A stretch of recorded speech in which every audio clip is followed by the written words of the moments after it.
Welcome to the Wellbeing and Career World podcast. I'm delighted to be chatting with executive coach and career strategist who has helped over 100 experienced professional women to make powerful and aligned career moves they thought were 5 years away. Caroline is committed to helping women reclaim their career and leadership mojo with her Emergence Experience so they can accelerate their impact, income and satisfaction. And on today's podcast, we'll be chatting about investing in yourself. Very well welcome to the podcast, Caroline Rae. How are you today, Caroline? I'm great, David. How are you today? I'm wonderful. So let's get this started, Caroline. So where are you right now on planet Earth? I am in London, UK. Very nice. And can you go more into detail about that? London's a big city. It is a big city. So I'm in my home office down in the southwest of London. I've moved around a bit in London, so it's always nice to explore a new area. It's beautiful, winter sun today. Oh, very nice. So feeling very energized about February at the moment. And clear blue skies, temperature-wise, for anybody listening in different countries, what were we talking about in the Celsius? Ooh, I feel like it's probably a 3 or a 4, but it's definitely going to be warmer when I get outside. That's what I reckon. So okay, that's that beautiful, crisp, frosty, lovely. Wonderful. Summer is a beckoning. Actually, the evenings are getting quite lighter now, aren't they? It's such a turnaround, isn't it? Yeah, it has been quick. It's been a very quick winter. Okay, let's then. I gave a little introduction about your background. Can your little listeners know a little bit more about yourself? Yeah, so I'm an executive coach and career strategist. And before I was a coach and career strategist, I had quite a varied career. I was very fortunate to work in different domains. So from tackling health inequalities to working in central government at 10 Downing Street, building partnerships, and then in the tech space for a while, helping entrepreneurs to grow and scale their business. And I think at the core of all of that was really my passion for collaboration and creating change for individuals and teams and businesses. And I think for me, that's what's carried me into coaching now. But it wasn't a straight journey. What happened was that I had all of these great opportunities that I said yes to and then thrived in. And then I was, I guess back then I was in quite a cycle of burnout, but didn't really, I just sort of accepted that endurance and sacrifice as part of the world that we live in and the work that we need to do. But then I sort of was in a brilliant role that was very exciting and really interesting, but I felt completely overwhelmed in that role. And very out of my depth and experiencing a lot of lack of confidence and imposter syndrome. I was comparing myself to other people. I was running on my nerves. I was on my laptop 24/7, struggling to sleep. So much so that my partners and friends and family were all sort of expressing concern. And I felt very frustrated that they didn't understand. Although I couldn't see it at the time, I was sort of really burnt out, and I started to become very cynical and quite despondent.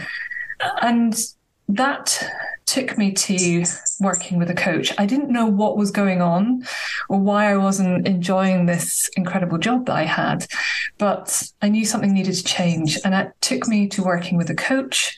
And that's where everything started to change. And it put me on the path to becoming a coach now. And what I discovered in that coaching session was I was working against, in an environment that didn't, none of my values were being expressed there. So there was limited freedom, sort of limited progress, limited sort of fairness, I guess. And it was such a light bulb moment. And I really bring that into the work that I do now with clients as well. So I didn't jump straight into coaching. I did spend a lot of time working in the tech space and then working around social impact partnerships, but trained to be a coach and then eventually set myself up full time about 4 years ago. I'm dying to know, Caroline, you mentioned there 10 Downing Street. Can you name drop that one in? Name drop that. Yeah. So, I mean, can you give any insight into that? Are you sworn to secrecy?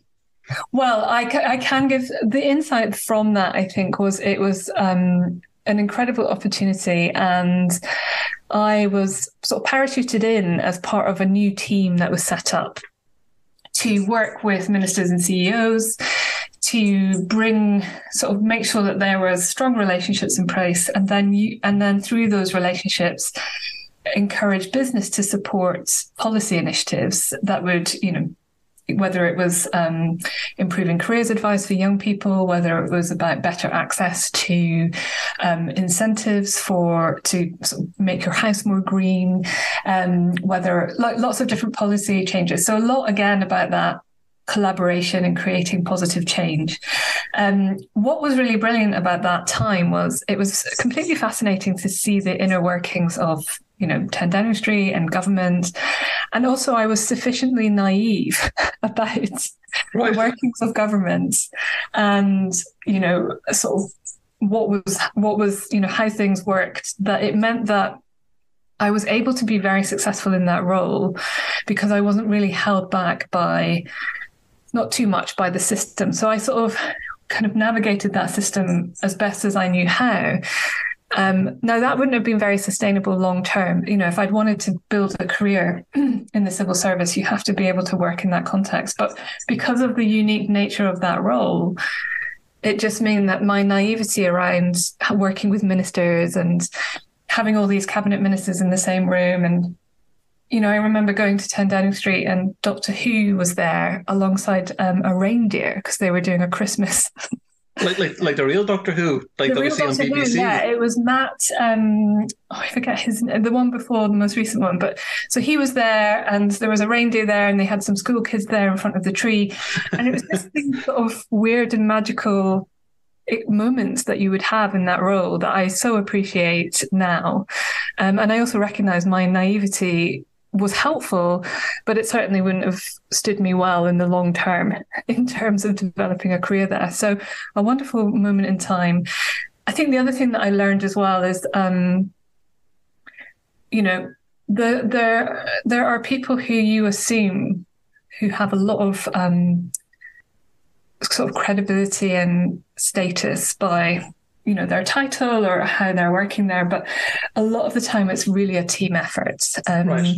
Watching the machinery around the teams and sort of machinery around a minister is just so fascinating to watch. And that's not to take away from, ministers and what they're brilliant at, but it's just such a slick machine that you don't see behind the scenes. So it was really fascinating. I absolutely loved it. I'm not sure I'd have been able to make a long-term career out of it. Were you like a child in a sweet shop? Yeah.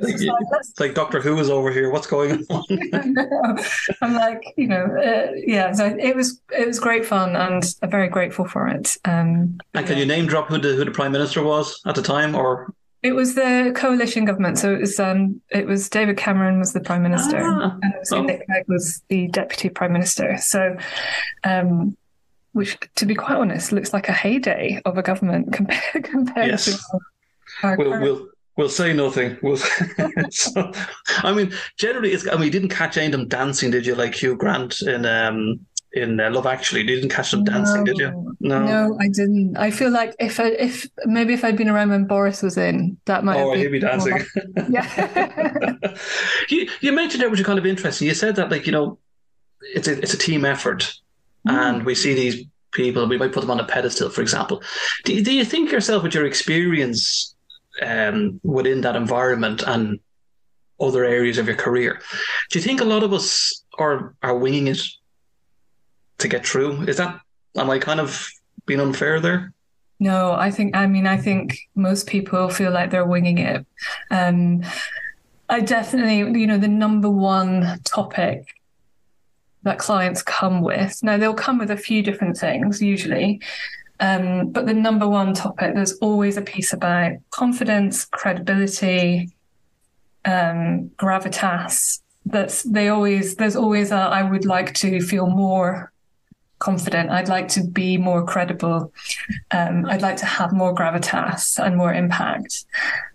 So that is quite universal, and that's, at all levels, executive level right down to manager level. So yeah, I feel like, I guess we would call it imposter syndrome, but I feel like that is quite universal.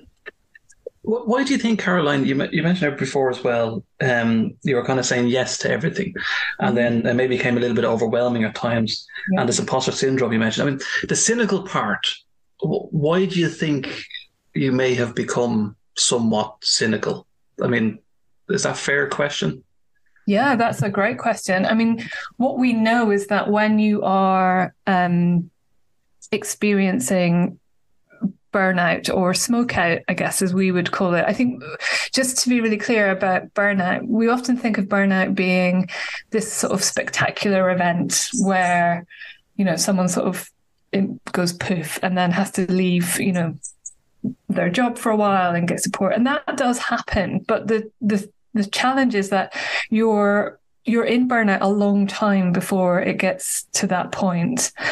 And often you're in the process of that, what we would call smoke out, long before that too.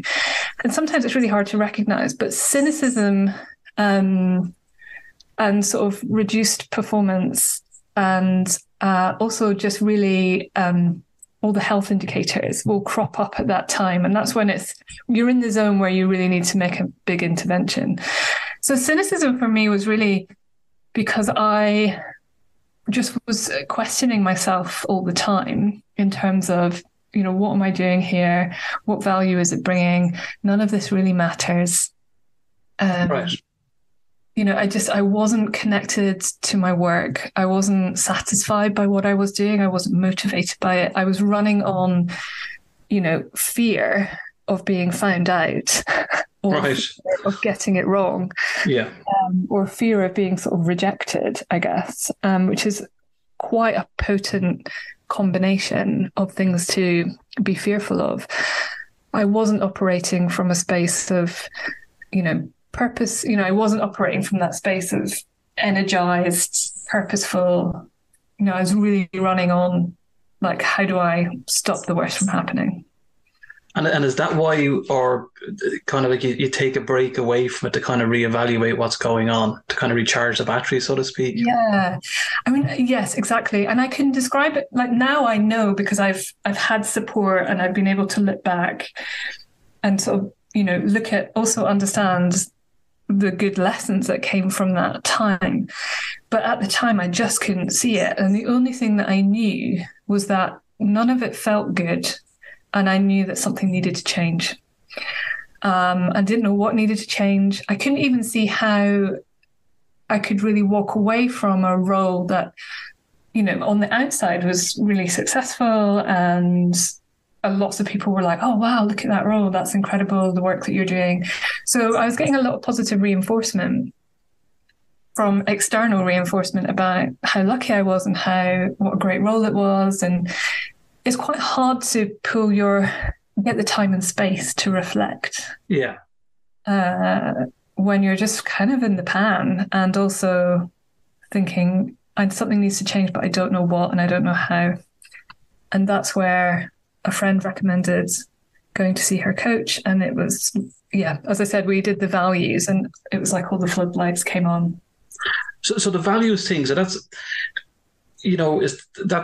is that a kind of like how do you say, a point that everybody should be looking at if they're taking up a career or a job? Is having your values and then having the values of an organization and then bringing them together, is that part of the solution or happiness? Or I think in part it can. I think it's important to recognize. I mean, it's important to understand your values and how to get them satisfied. So, for example, one of my big values is progress. So, obviously, the work I do requires me to always be progressing in some way, but I support my clients to progress as well. Yeah. I also want, my community to progress and my relationships to progress. So what that means is because I understand that value and how to get it satisfied, I've been able to build my career around it. What was happening before I got conscious about my progress value was I knew that certain roles were really satisfying for me and I loved them, really enjoyed them, found them energizing, even though they were challenging, and even though there was the office politics, and even though you had to put in the hard graft often, it was all good because I was having this value satisfied. But I wasn't aware of that.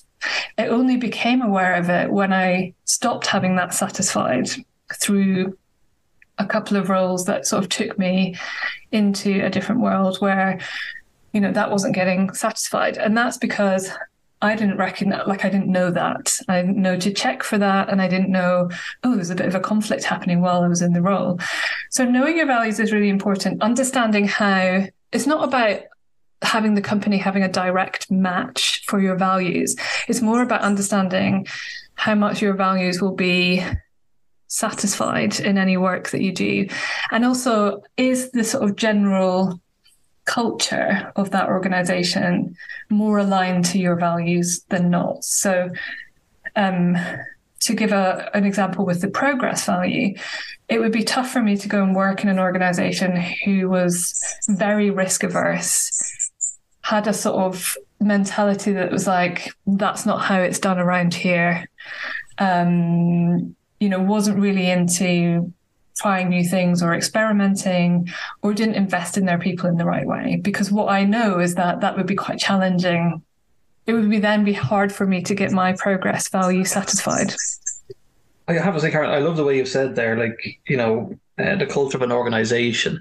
I know myself in the past where the values, I would look at the company or organization values like, yep, that's for me.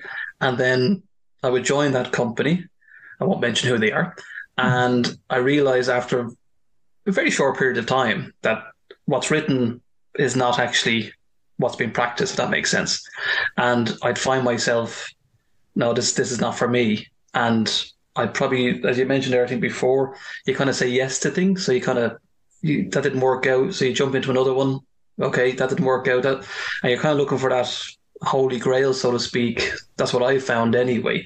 And but I think the more mature I've become, I realize now kind of very quickly that if the company doesn't meet my values or my goals or progress, as you mentioned, I don't stick around very long.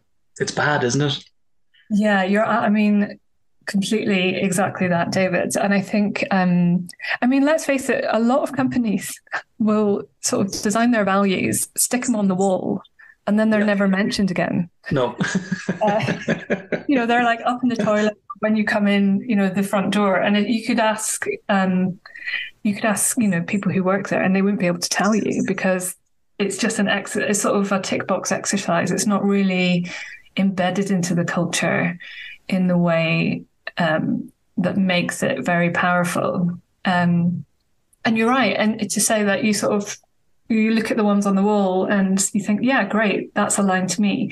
But you can really quickly, like you said, it doesn't take very long to figure out, this actually isn't for me. And so part of the work that I do with clients is making sure that they're obviously clear on their values, but B, they're able to test for that in interview processes, or they're able to really hold themselves accountable when it comes to their leadership. Like, how are they expressing those values?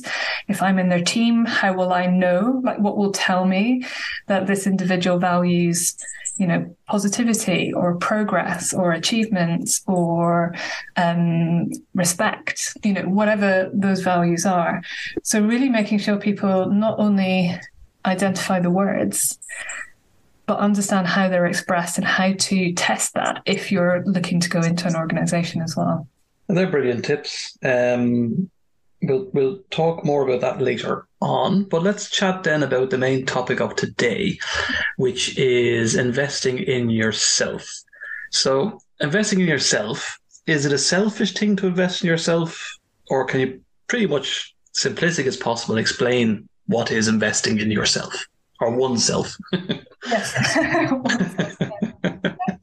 Investing in yourself means you're putting in the time, energy, and often resources, so money, into making your current and future life better, for want of a a sort of simple description. That can be in the different domains of your life. So it can be in your career, it can be in your relationships, it can be in your wider community, it can be your personal growth, it can be in your health, so physical and mental, and it can also be spiritual as well.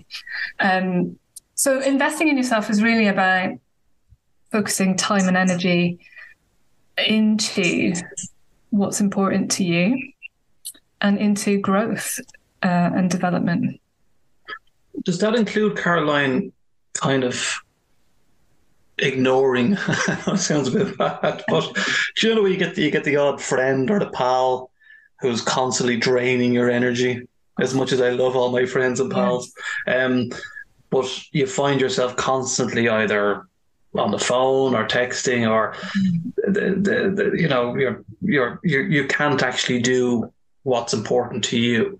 Is that being too selfish to tell, your pals or whatever, look, I just need an hour? Or is there a way of saying that? Or you just ignore your phone? Yeah, I mean, the ultimate option, I think, is ignore your phone. There we go. Yeah, it's a brilliant question. I think I call them, you've got in your life, you have what I call radiators and drains. You've got people who, give you energy, warm you up, kind of light your day up, and then you have drains. And that's true, at work, at home, more widely as well. I think the thing that most people find challenging is boundaries, healthy boundaries, and asking for what you need. It's a bit like the old gas mask, sorry, like when you're on the plane, it's an old analogy, but you need to put your oxygen mask, that's the right phrase. You're right. You need to put your oxygen mask on first before you can support other people. I think there's also a question of, ideally, if you can limit your engagement with that individual, particularly if there's not any reciprocity there, if it's all take and no return, then you really need to ask, is this someone who, is supporting me in my life? Is this someone who, there's a genuine relationship there? It's a sort of question. Ideally, you can sort of, as you say, ignore your phone, phase them out, as they'd say on Friends. But that's often not a reality for us as well. So I think it is about, setting good boundaries with someone like that. And what can be really helpful here is to be clear about not now, and I promise to call you later, or right. I need to do this now, and I promise to call you later, and I'll drop you a line later. And I'm deliberately using and not buts. And I'm also using a positive framing. So thank you for calling me. I'm really busy right now, or I really need to focus on this piece of work right now, and I'll call you at 2 p.m. And what that does is, it's not, I don't have time to talk to you. It's not, I can't tolerate talking to you anymore. That's the life out of me. What it's basically saying is, I need to do me right now, or I have this important thing right now. I understand that you need my support. So what I can do for you is call you at X time. And the language is quite important there, so that it doesn't feel like you're saying no, because saying no is really hard. We're not really encouraged to say no. But also you're recognizing, you're sort of saying, when I can help you. So I think that positive framing is really important. And it just supports you. It feels less harsh than like go away, or I can't do it now, or giving in and taking the call, even though it's going to cost you. Do you know, Caroline, the drainer, as we said, you said the radiators and the drainer, so to speak. Do you know, you have, sometimes we can be the people fixer, so to speak, and your time and your energy has been there to try and support an individual or a group of individuals, and you spend hours or days explaining what they may suggestions of what they might do or how they could tackle a problem, and then they do the total opposite, and then they come back to you 3 weeks later and they do the same thing. How can you manage that by kind of, is that going back to boundaries again? Or should we not try to fix people if we don't try to get at, especially when you're trying to invest in yourself? Yeah, I think a lot of people do have a pleasing, fixing, rescuing tendency. I think what's important here, and this can lead to frustration, it can lead to feeling drained. But I think what's important here is to recognize what you're responsible for and what's in your control. So you can help people, guide people, take the time, but ultimately they are the only people who can implement it. Yeah. They are the only people that can make the change. And so really understanding where again, it's a bit of a boundary, but what is in your control and what's not in your control. What's not in your control is what that other individual does with your feedback, with your advice, with your support. So it's really recognizing that and understanding you're not responsible ultimately. Can I ask then, Caroline? So we take a few steps back there. When your friends and family, obviously this is a benefit to them, but when you were, say, friends and family were saying to you, you maybe act a little bit differently, you're probably a little more stressed, or, I mean, you obviously took it as they're caring, but it can be an annoyance as well if you're not trying to get it, because you're just like, just leave me alone. I'm not saying this is you, but it's kind of like, you leave me alone. I'm getting on with my job. I'm getting on my career.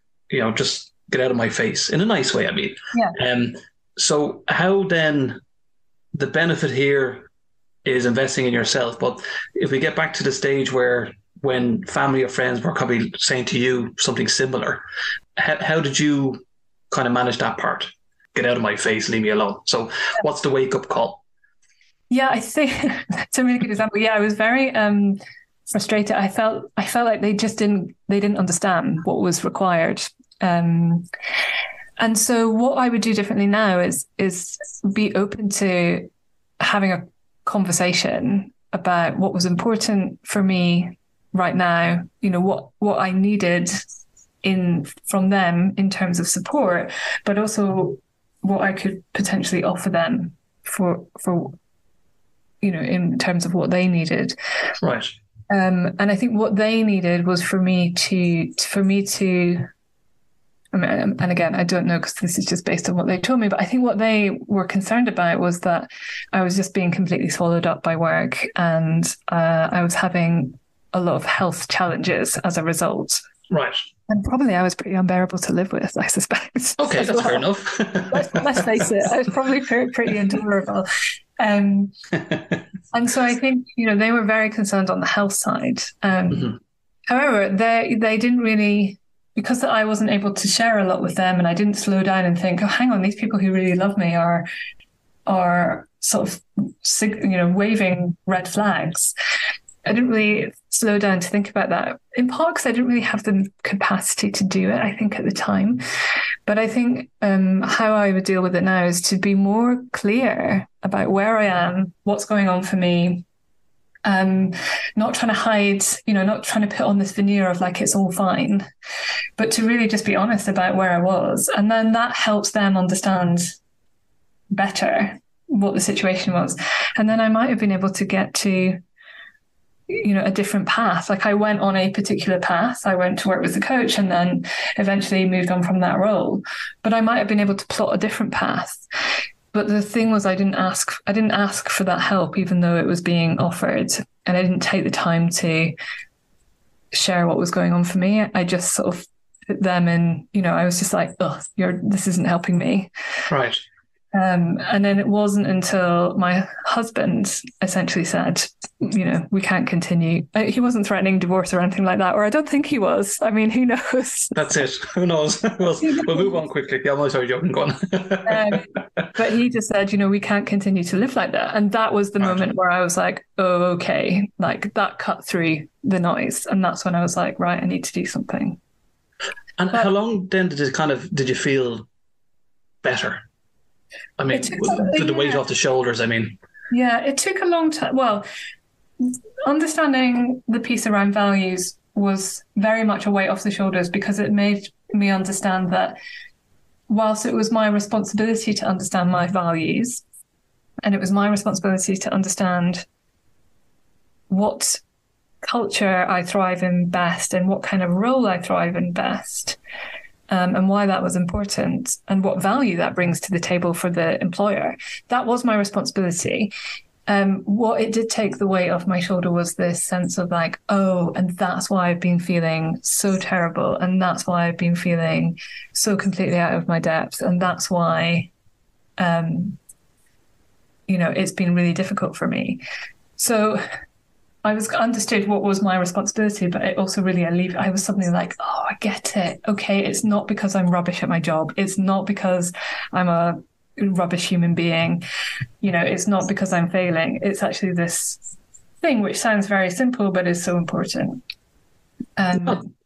You've put it brilliantly there. It's and I think you've experienced it, and hopefully somebody listening to this now will relate to it, and seeing you've come out the other side, that makes as a positivity, which is really, really good.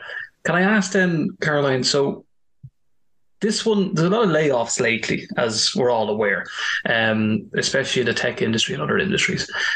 What would your opinion be? So you're an employee, you've worked for, say, company X for 20 years, 15 years, and you've given all your time, all your energy, you taught your part of the family, you then go to work one day and you're locked out of the company computer, or you're locked out. I know I'm laughing, but this is ridiculous. If you don't try to get it, you don't get any information. Wow. You feel totally let down.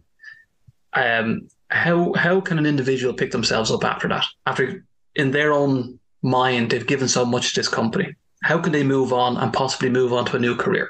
Yeah. Redundancy is so tough. It is a major life event for the reasons that you've talked about. We invest a lot of time in our career.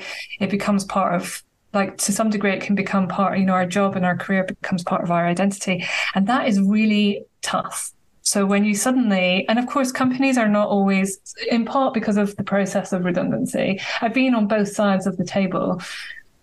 And the process of redundancy can be quite brutal, as you said. One day you're sort of happily working away, and the next day you can't get into the building, never mind the system. And I think there's a couple of really important things. There's a number of things that you can do, but I think if I was to highlight three, I think the first is it is a major life event. So this is going to sound slightly hippie, but allow yourself to feel how you feel about it. Allow yourself to recognize, this is rubbish. This is not great. I don't feel good about this. Because that's natural. It's a really natural feeling. I mean, I was working with a client recently who was made redundant and knew they were going to be made redundant, actually wanted to leave the company. And so this was a really good, this was essentially an opportunity for them to kind of exit the company, with some funding, and kind of pursue the career that they want to. And yet it was still incredibly tough for them to go through that process, because it feels like a big rejection. It feels, you can end up making it about you. So my first tip would be recognize that it's, feel your feelings and then start moving forward. The second thing is that it's an opportunity to really take time to reflect on your career, and there's probably five things that I'd encourage you to reflect on. So the first is, what have you learned? And you can think about your most recent job, but I also encourage you to think about your career overall. What have you learned? What skills have you gained? What did you like about your most recent job? And again, you can track back through your career and think about what energized me in each of my different roles. What did I really enjoy? The sort of fourth question is, what would you be happy to never do again? So for me, it was writing briefs for ministers, because that is a serious skill and it's very hard to do really well. And the other one is sales forecasting, like Excel. Excel and I were just not friends. How about you, David? What would you, from your career, what would you happily never do again? It's a great question, and I have to be very careful how I answer it. But generally, there's a part of the job that I can't stand, and that's the early mornings. Oh, yes. Yeah, and I mean like Oh, half two departures, 3 o'clock in the morning departures. No, no, thank you. I'm okay if I'm say leaving at 5 or 6 in the evening and working overnight yes. into the morning, but that time, oof, no, I'd never like to do that again. Anyway, moving on. I'm with you. That's like peak deep sleep time. It is. So yeah, think about what you'd be happy to never do again. And when I work with clients on this, because it's important actually just for your career strategy overall, wherever you are. But when I'm working with clients on this, is often the bit they find easiest to do. And then the final question is, what are you really proud of? What are you proud of? And I'd really encourage anyone who has been made redundant to write that list.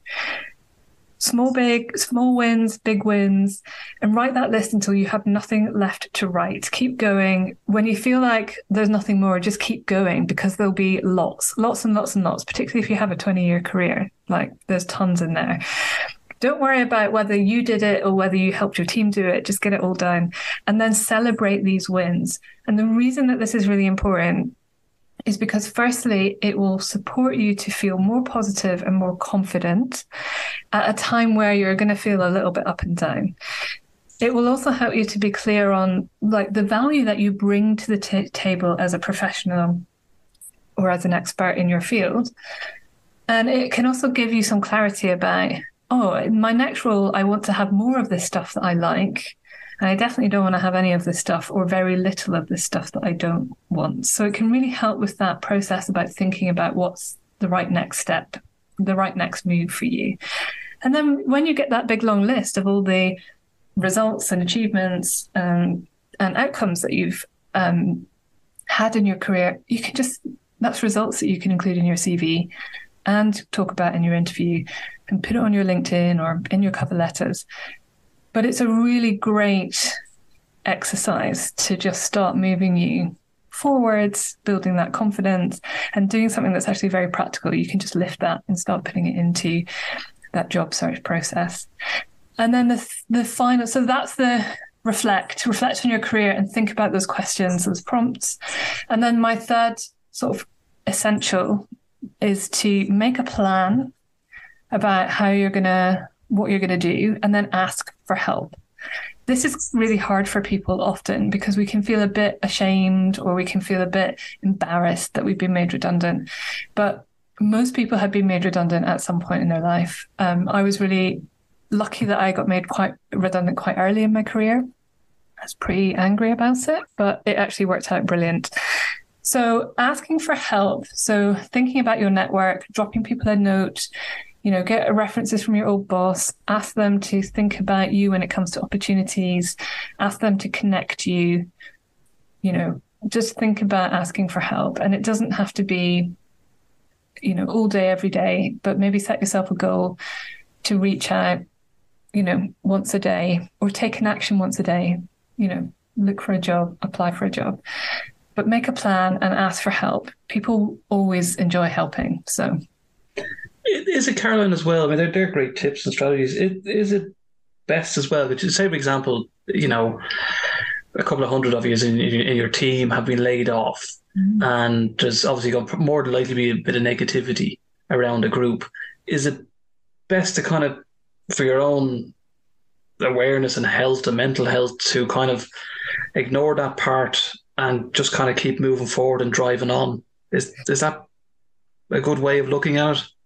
I think this will be based on what, what's best for you. And again, it's back to that being mindful of the radiators and drains. So do what is right for you.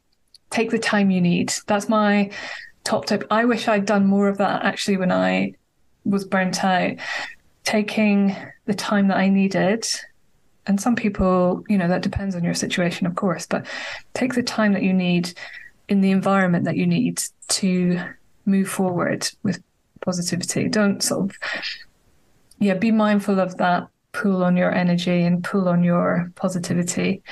And also, if you just need time away because you need to sort of lick your wounds, do that too. That's okay. Well, what about expectations then, Caroline? So, sometimes our perception when we talk about when a company has certain values and, they let you know that you're part of the family, and should we is it a good habit to kind of always have a plan B, a plan C, enjoy it while it lasts, the job, do it for the money, and then you kind of harden up yourself that if these things do happen, that you might be laid off unexpectedly, you're prepared, you're ready, and you're ready for the next challenge? This is a great question. I think for me, again, this goes back to really understanding what is your vision for your life, and obviously your career is part of that. And what are you working on in this season of your life? Like, what's the goals around your career for this season of your life? So I'm working with a client right now whose single focus is to earn as much money as they can because they're looking to retire early. Okay. They're not, what they want to retire from is the 9 to 5. That doesn't really exist anymore, but like the Monday to Friday and beyond, the corporate world. It's not that they won't then work, but they're just looking to go into a different phase of their career. So for them, they're sort of willing to sacrifice, really interesting, stimulating work. It's still interesting enough. They're willing to sacrifice a bit of that work-life balance. But the things that they weren't willing to sacrifice and we worked around was, making sure that the company was in alignment with their values, because ultimately we know that misalignment with values leads to burnout. It's one of the factors that leads to burnout, along with overworking, along with lack of recognition and reward, along with lack of team connection as well. So I think just know what you're aiming for in this season of your career and don't lower your ambition. Do manage expectations because it helps you not be disappointed.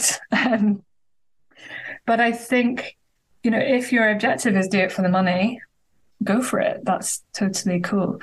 It's just making sure that that is what you want. If you end up wanting to go somewhere because you want to progress your career, you want to develop in your career, or you want to be really proud of the work that the company does, then you need to be clear on that as you're going in, and you need to test for that. Because if you then get in there and they're not going to, you'll end up leaving that company sooner rather than later anyway. So again, it's just that clarity. Like, what's the vision? What are you aiming for? What are you working on right now? What does that mean for the job that you're doing? So let's move on then to the business side, Caroline. Let's do this. So you've some excellent feedback from your clients. Firstly, you work with men and women. And generally, if I was to go to you tomorrow and I'm looking for an executive coach or a career strategist, how does the process work? Great, thank you. The process is to get in touch. So you can find me generally on LinkedIn or over on Instagram or through my website. But get in touch. I work with men and women around executive leadership coaching. I also do team coaching as well. So working with leadership teams to develop their vision, purpose, and leadership skills. And then I work a lot with women around career strategy. I also do a bit of that with my executive coaching clients as well as it comes up. But I work with women through a group program. So if you wanted to get in touch, then you can find me on LinkedIn. We would have a talk, we would get together, have a short call where we'll talk about what is it you're looking to achieve, what are your goals. The purpose of that is twofold. It's for it would be for you, David, as much as it would be for me, to make sure that you have the right set of challenges that I can really help with, and also that you feel like I'd be the right coach for you. Right. Which is a good way of doing it. Yeah. Yeah. And then we would decide what the best approach would be and sort of go from there. Is most of your work, do you do it mainly face to face, or is it via the internet? Is it mainly Europe or globally? Yeah, so it's mostly online, and it's global as well. I'm very fortunate to have clients from all over the world, which keeps me fresh. And I also have different types of clients as well. So I work a lot with corporate clients, but I also, because I spent a bit of time in tech, I work a lot with tech founders, as well as government officials because of my time over in government as well. So it's such a great combo. But yes, I do work globally, mostly online. I do face-to-face stuff with leadership teams often. I'm just back from Geneva doing a session there, which is always a nice. Travel is one of my things that I invest in. Right. You're name dropping it again, Caroline. Yeah, I am. I'm like, any excuse to travel. Take me there, please. I'm the opposite now. Yeah, I'm in travel all the time. But I'm looking at your website. Yeah. So, I mean, you have your website is CarolineRaeCoaching.com, and you have some excellent reviews, as you mentioned, globally. So I have one here, which is from Washington, D.C. Caroline helped me properly analyze what I want to have in my career, what I'm willing to do, and what I aim to achieve. She's been instrumental to help me build self-confidence, inspiring me to do greater things. There's ones from London. There's one, I think, there from Colorado. So, yeah, I mean, I'm not going to mention who the individuals are, but if anybody goes to the website, they'll see all the feedback, positive feedback that Caroline has. So, can I ask then, if an individual or a group of individuals, they have been laid off and they're in their, can I say this these days, middle years, yes, 50s or 40s? We haven't come up with a better version. Yeah. Middle years, and they've only worked, to say, at one job, and their skill base is only. That's probably unfair of me to say their skill base, because you can probably transfer skills, but their main qualification, their job, has been associated with a certain part of an industry for, say, 25 years, for example. And now they've been laid off, or they want a career change. What advice or suggestions do you have for them? I think the main advice is to really understand, again, sort of back to that question around, what really energizes you in your work? What are your strengths? What are your skills? And not just the laundry list of all the things that you can do, because, if you've been 20 years in a career, you learn to do a lot of things. But what are the ones where you're really recognized or you really excel at? And also what you're, quite frankly, brilliant at, of which there'll be plenty. And then really thinking about, if you want to make a change, or you want to make a sort of shift into a slightly different sector, or you want to do more of the same but in a slightly different way, thinking about what doors do these open, trying to think really broadly about what doors these open for me. And then who do I know? Who I can talk to about, who I can test these ideas with, who might be able to connect me with people in the kind of jobs that I want to do.